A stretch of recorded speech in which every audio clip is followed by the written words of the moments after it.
Sud Radio 10h midi, Valérie Expert. Média. Bonjour à toutes et à tous. Bonjour Gilles. Bonjour Valérie. Eh bien, on est ensemble pendant 2 heures pour commenter l'actualité, les médias dans cette première partie avec notre invitée aujourd'hui, Farah Youbi. Bonjour, merci d'être avec nous. Vous êtes réalisatrice et tous les vendredis à 21h sur RMC Découverte, on peut découvrir une série autour d'adolescents criminels qui est absolument saisissante. On va en parler avec vous, adolescents et criminels. Chaque année, 90 000 mineurs sont jugés au pénal. Certains ont commis des crimes assez atroces. Et vous avez à chaque fois pu identifier un certain nombre de ces ados. Certains sont assez jeunes, 12-13 ans. Oui. Pour l'une d'entre elles, pour Kelly, elle avait 14 ans. 14 ans. Et vendredi, c'est Benjamin. On va en reparler dans un petit instant. Gilles, la question c'est des histoires françaises. Oui, ce sont des histoires françaises. C'est des histoires françaises. On pourrait croire. C'est pas les Américains. C'est pas un remix comme on a de affaire française. C'est avec une enquête, vous avez interrogé les avocats et vous allez nous raconter comment vous avez réalisé justement ces documentaires. Gilles. Bon, il n'y a pas eu encore de meurtre chez les Miss France. Non. Mais hier, la direction des Miss France, Alexia Laroche-Joubert, a annoncé qu'elles vont être payées pour la cérémonie, le soir de la cérémonie de TF1. Elles vont être payées. Et vous allez voir dans mon zapping que ça fait Mais réagir. Pourquoi ? Parce que vous savez qu'il y a eu un mouvement féministe, Oser le féminisme, qui a fait un procès pour dénoncer le fait de les faire presque travailler et donc sans contrat. Et donc là, je pense que TF1 et la Société des Miss France se protègent. Mais est-ce que pour défiler un soir à TF1 et être en belle robe, ça mérite un salaire? C'est la question qu'on vous pose. Trouvez-vous normal que les Miss soient payées pour participer à la cérémonie de TF1? Vous pouvez y réagir, allez sur notre compte Twitter, votez. Alors on vient juste de le mettre en ligne. Donc pour l'instant, c'est 44% oui, 56% non. Et puis je vais vous en parler dans mon zapping. Très bien. Sud Radio 10h midi, Média, l'instant zapping. Car Valérie, c'était ce matin dans le grand journal de Patrick Roger. Il recevait Geneviève de Fontenay qui évidemment réagissait sur cette annonce donc d'Alexia Laroche-Joubert. Les Miss auront un contrat de travail pour la cérémonie. Ça quand même, c'est Miss France, ça représente quand même quelque chose et tout. Mais quand vous voyez des gens qui n'ont pas d'argent, qui n'arrivent pas en ce moment, on est dans une période très difficile, des gosses qui n'arrivent pas à manger comme il faut, etc. Et des Miss qui veulent se faire payer pour faire l'élection de Miss France. L'association Oser le féminisme avait annoncé il y a un mois qu'elle menait une action au prud'homme pour violation du droit du travail contre Miss France. Oui, mais c'était complètement stupide, évidemment. Quel travail? Mais quel travail? Enfin... Bon, je pense que c'est plus pour se protéger, non? Ça paraît. Aujourd'hui, dans les émissions de télé-réalité, il y a des contrats. Je ne sais pas si vous êtes au courant un petit peu de la façon dont les choses se passent. Il y a des contrats de plus en plus. Oui, absolument. Mais là, c'est pour une soirée. C'est un concours, donc c'est différent. Dans les émissions de télé-réalité, ils sont bloqués. Alors, ni combien, ni quel type de contrat. Parce qu'évidemment, un contrat d'une journée, c'est... À suivre. Je pense que ça va faire beaucoup parler. Sur BFM ce matin, le lancement d'une ligne d'écoute pour empêcher et prévenir les actes pédophiles, utile mais glaçant à l'écoute. Elle avait 8 ans et demi, entre 8 ans et demi, 9 ans. Voilà. J'en avais la garde à ce moment-là, puis de fil en aiguille, j'ai dérapé. Elle prenait le bain, et petit à petit, j'ai commencé à la toucher. Avoir son sexe et puis être attiré.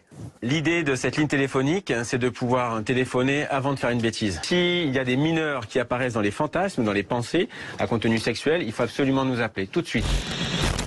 C'est mis en place par qui? Par le gouvernement? C'est mis en place par... Non, c'est une association qui met ça en place pour que justement, lorsque une personne a des pensées pédophiles, puisse appeler et être pris en charge avant que le plus grave arrive.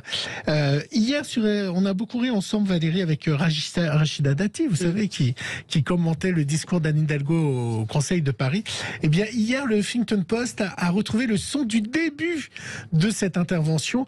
Et en fait, c'est Anne Hidalgo qui décide d'ouvrir le micro pour montrer à quel point Rachida Dati n'est pas une personne très très bien. Ça s'est retourné contre elle.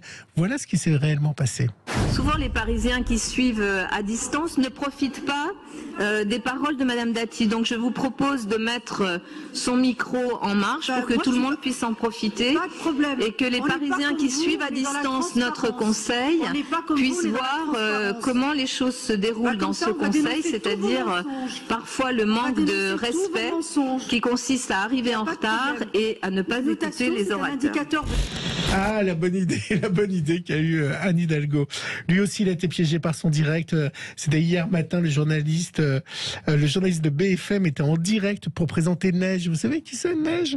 Neige, ça va être la vache qui va être à l'entrée du prochain salon de l'agriculture. Alors Neige, elle était un petit peu excitée et puis en direct, elle a renversé un enfant. C'est un peu compliqué. Elle trépigne dans tous les sens du terme parce que c'est pas facile pour une vache de faire de la télé. Je lui demande d'attendre et tout ça. Attendez, là, c'est du matériau vivant, moi, je vous le dis. C'est sportif surtout. Attendez. Du coup, alors voici Neige. C'est la première fois qu'une race abondance. Ouf. Bon, elle est très star. C'est un petit peu compliqué. Parce qu'il y a le petit. Non, j'espère que c'est sans gravité. Ouais, le petit bonhomme, il est tombé, il a été bousculé. Bon, la maman arrive. Méfiez-vous de Neige quand vous irez au salon de l'agriculture, Valérie. À 75 ans, Bernard Lavilliers a toujours un cri qui vient de l'intérieur. Dans son dernier album, il est venu le présenter dans C'est à vous. Eh bien, dans cet album, il a fait une chanson contre qui, d'après vous, Valérie? Éric Zemmour? Non, Emmanuel Macron. Ah, c'était l'un ou l'autre. Hein. Ouais. Le président est sur les dents. Et malgré tout, il ment, dément, effrontément. Il se prélasse. Il se débine. Il nous agace. Il vous confine. Il vous agace, Emmanuel Macron. Extrait de Beautiful Days. Hein. Si, m'énerve pas, il m'agace. C'est différent, oui. Oui, il vous agace. Qu'est-ce qui vous agace? Une sorte d'attitude, un peu le menton comme ça. Et puis, le premier de la classe qui sort impeccablement habillé. Et puis qui a toujours raison. Des fois, il dit d'énormes conneries, dans le genre le travail est de l'autre côté de la rue, par exemple. Oui, il suffit de traverser la rue. Il aurait mieux fait de s'abstenir. Mais apparemment, ça dérange personne. Voilà, si vous n'aimez pas Macron, vous pouvez écouter le dernier album. Il sort vendredi, non, c'est ça? Absolument. Voilà, je suis très au courant. Oui, même pour une fois, c'est une chanson c'est un chanteur que j'aime bien. Parce que en général, Gilles me passe des choses que je n'aime pas. Voilà. Merci Gilles. Farah Youbi, donc vous êtes réalisatrice. Vous avez réalisé pour RMC Découverte cette série de RMC Story. RMC Story. Oui, c'est de la faute de Gilles. Voilà, pan. RMC Story, adolescents et criminels. Chaque épisode revient sur un fait divers tragique où un adolescent a commis l'irréparable, a tué la plupart du temps un de ses proches. Vous êtes une passionnée de faits divers. Comment vous vous êtes retrouvée à réaliser cette série d'histoires? Alors, je réalise des documentaires judiciaires depuis bientôt 15 ans. Oui. Donc voilà, je travaille que dans le judiciaire. Beaucoup avec Philippe Tullier, justement, le producteur d'ADL TV, producteur de cette série de documentaires. Et voilà, je fais partie de la presse judiciaire, donc c'est le milieu dans lequel j'évolue. Et c'est vrai que ça avait été assez peu traité sous cet angle-là, et on évoquait aussi souvent, il y a des histoires américaines, il y a des reboutiquages, comme on dit, de faits divers américains. Là, ce sont des histoires françaises avec des adolescents français. Ça a été compliqué de convaincre les avocats. Évidemment, vous n'avez pas ces jeunes, hein, mais ça a été compliqué de convaincre les entourages et les avocats. Après, il y a tout un travail d'enquête, d'investigation, de prise de contact qui reste toujours, voilà, c'est un travail à faire. Mais après, il y a la confiance qui s'instaure et on a pu, grâce à eux, leur participation, réaliser la première saison et là, la deuxième saison qui est actuellement diffusée. Quelle est l'histoire la plus horrible ou celle qui vous a le plus marqué? Celle qui a été diffusée la semaine dernière, l'affaire qui est donc en replay, voilà, qui est accessible sur le site d'RMC Story. C'est l'affaire Faouzi, un jeune Marseillais de 16 ans qui est qualifié de tueur en série, qui en a le profil en tout cas, et qui va sévir en 2012 à Marseille en s'en prenant à des personnes âgées. C'est ce qui rend singulier d'ailleurs cette affaire, puisqu'il viole et tue notamment une dame de 88 ans, Donc 16 ans, 88 ans, ça donne le vertige quand on y pense, ou encore un homme, un retraité de 69 ans. Donc voilà, avec un profil tout à fait particulier et tout un aspect psychologique à explorer qui était vraiment intéressant pour comprendre comment ce mineur a pu commettre l'impensable. L'impensable. Il avait quel âge? 16 ans. 16 ans au moment des faits. Est-ce qu'il y a un point commun à tous ces ados? Pas forcément. Alors, il y a des milieux différents. Souvent, il y a des carences éducatives et affectives qui ressortent. La jeunesse, c'est souvent dans l'enfance, dans l'histoire de ces adolescents. Et c'est d'ailleurs important pour nous, dans ces documentaires, d'explorer cet aspect-là. On ne peut pas se contenter de présenter des faits aussi hors normes, saisissants, sans aborder l'aspect psychologique, essayer de comprendre comment ils ont pu en arriver là. Mais à côté de ça, il peut y avoir aussi, et c'est d'ailleurs ce qui est saisissant, des enfants de, entre guillemets, bonne famille, qui ont reçu les valeurs nécessaires, indispensables à la construction d'un enfant, d'un adolescent, mais qui présentent des troubles psychiatriques ou psychologiques. Voilà. Est-ce qu'ils ont des grosses peines? Parce qu'on se dit, comme ils sont mineurs, est-ce que la justice est clémente? C'est-à-dire, par exemple, dans le cas d'un viol d'une personne très âgée ou d'un meurtre, est-ce que la justice est plus clémente quand on a moins de 18 ans? Alors oui, la justice est plus clémente dans la mesure où la justice des mineurs repose sur l'ordonnance de 45 qui avait été voulue par De Gaulle, et c'est en fait l'atténuation de la responsabilité de ces mineurs. On considère que c'est des adultes en devenir, des adultes en construction. Voilà, le socle, il y a une certaine fragilité, on le sait, combien l'adolescence est une période compliquée. Donc oui, il y a toujours une atténuation de la responsabilité, ce qui d'ailleurs est souvent critiqué par les parties civiles, des familles de victimes. Et puis régulièrement, on demande aussi la révision de cette loi, de cette loi qui protège les mineurs. Voilà, jusqu'à présent, c'était l'ordonnance de 45, mais elle a été réformée, et depuis septembre, là justement, donc on est d'actu avec cette collection, elle a un petit peu évolué. Donc le socle, les fondements restent le même. La différence, c'est qu'on veut que les mineurs soient jugés plus rapidement, donc raccourcir les délais. Voilà. Ils sont incarcérés où en général? Alors, il y a des centres de détention pour mineurs. Ils y restent jusqu'à leur majorité, donc ça leur permet d'avoir accès encore à l'éducation, avoir des cours, ils ont des éducateurs, afin de permettre de les laisser se construire encore et évoluer, et puis ensuite ils vont rejoindre une prison de majeur. Vous avez essayé de les rencontrer? C'est possible ou pas? Alors, j'ai pas essayé, et surtout que dans les documentaires, il y a le droit à l'oubli, donc on s'arrête à la condamnation. Une fois que la condamnation est prononcée, et d'ailleurs on le précise, à chaque fin de documentaire, leur histoire leur appartient. Oui, voilà. Mais vous auriez pu éventuellement C'est compliqué quand même, rencontrer des mineurs, c'est particulier. C'est encore particulier. Ils sont protégés, et heureusement. Mais on voit dans les différents documentaires que ça détruit les familles, que c'est un séisme, évidemment, on peut s'en douter, mais les témoignages sont assez forts, des proches. Oui, des proches et des deux côtés. Il y a des victimes des deux côtés. Alors, pour nos auditeurs, vendredi, qu'est-ce qu'ils vont voir avec l'histoire de Benjamin? Alors, Benjamin, moi j'ai eu la chance de le voir un peu en avance. Benjamin, il se rend même pas compte de tout ce qu'il fait. Il a 16 ans, il est complètement dans la lune. C'est ça. Alors, vous me parliez de profil, justement, tout à l'heure. Il y a également, c'est un profil particulier, Benjamin, puisque lui n'est pas un criminel dans l'âme, c'est un garçon tranquille, apprécié de tous, un profil lisse. Et ce qui est particulier dans cette affaire, c'est que c'est la maman qui normalement est la figure maternelle, rassurante, qui vous prend par la main, qui vous guide, qui va le mener sur le chemin du crime, quoi. Alors, elle va mettre 2 ans à réussir son crime. On va pas tout spoiler, mais en fait, elle va monter son fils contre son père et son mari, parce que le divorce coûterait un peu cher. Et donc, elle va mettre toute une stratégie en place pour l'amener au meurtre. Une emprise, oui, une emprise psychologique. C'est souvent le cas aussi chez ces... C'est ça, on a vraiment l'image de l'araignée qui tisse sa toile, parce que c'est une victime aussi, je considère en tout cas que c'est une victime aussi, Benjamin, et on voit toutes les étapes qui ont pu être franchies, des caps impensables de la part d'une maman, pour justement pousser cet enfant qui aimait pourtant son papa à commettre le pire des crimes, qui est le parricide quand même. C'est en général, ce sont des meurtres à l'intérieur, intrafamiliaux. Souvent. C'est en grande partie c'est ça. Ça va être On avait l'affaire Paul, qui est également en replay, qui va tuer son papa et sa maman d'une centaine de coups de couteau. Pierre également, qui a été diffusé il y a 2 semaines. Qui les attend avec un fusil, assis bien tranquillement. En regardant Shrek. Et qui les attend pour les... et qui va les abattre un par un. Ouais, c'est terrible. C'est souvent au sein de la famille, effectivement.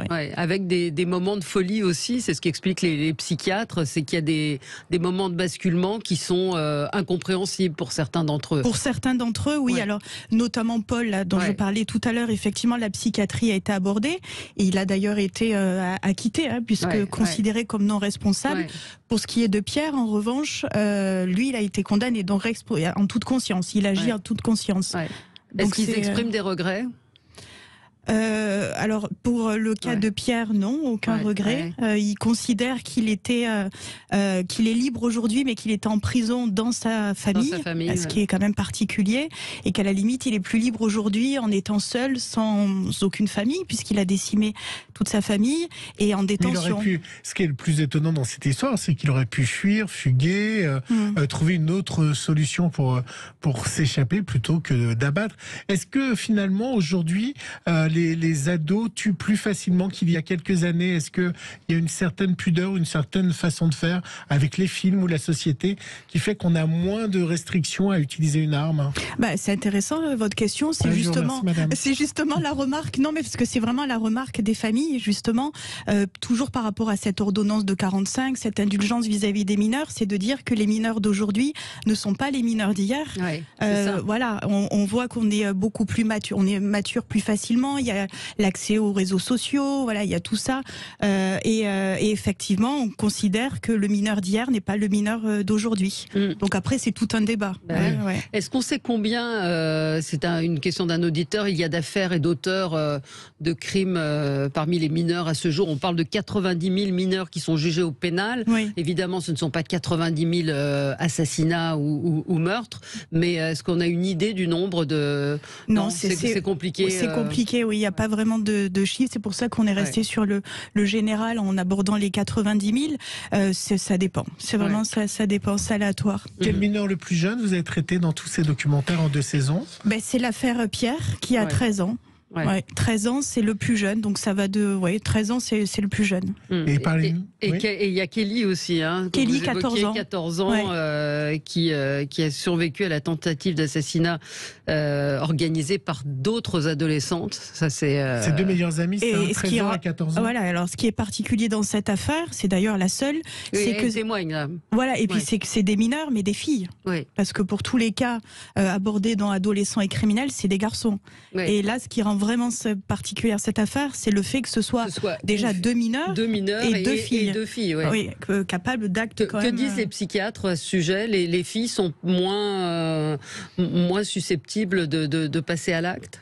Il n'y a pas eu de. Il n'y a pas eu de. Mais en tout cas, ça reste particulier parce que hors norme, quoi. Et puis Kelly, le mobile, il est futile, un mobile d'ado, un mobile d'adolescent, une jalousie amoureuse, la rivalité entre copines sur les bancs du collège, quoi. Et c'est ce qui est sidérant, quoi. Et ça prend voilà, c'est ça, des actes de torture, de barbarie, et on bascule dans l'impensable. Mais il y a eu un fait divers il n'y a pas très longtemps, il y a un peu plus de 6 mois de cette.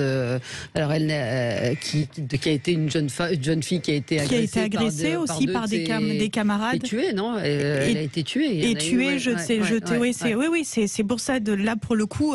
Alors, on en parle peut-être un plus des mineurs, même s'il y a c'est toujours jugé à huis clos, mais c'est vrai que ça fait souvent la une de l'actualité, d'où l'idée d'Aurélien Courbel de proposer cette collection à RMC Story.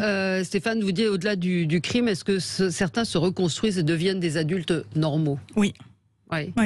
Alors après, toujours je vous dis, il y a le droit à l'oubli, mais parmi les adolescents qu'on a pu traiter lors des 2 saisons, effectivement, ils ont reconstruit leur vie, ceux qui ont été libérés, des vies tranquilles, ils ont un boulot, une vie de famille pour certains, mais voilà, c'est ça. Il n'y a pas eu de récidive en tout cas, c'est ça qui est intéressant et qui rassure.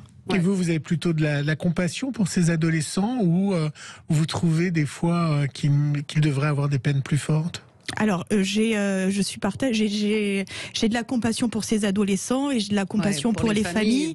Voilà, en étudiant le dossier, en rencontrant tous les protagonistes, les intervenants, on a conscience que c'est pas juste des affaires criminelles, c'est vraiment des vies, c'est des vies, c'est des vies des deux côtés, quoi. Il y a des conséquences terribles, aussi bien pour ces parents qui se retrouvent du jour au lendemain avec leur enfant en garde à vue, accusé de faits terribles. Il y a le regard des autres, il y a supporter une affaire judiciaire avec le regard des autres, de l'autre côté, et il y a les vies brisées, voilà. Vous avez des enfants?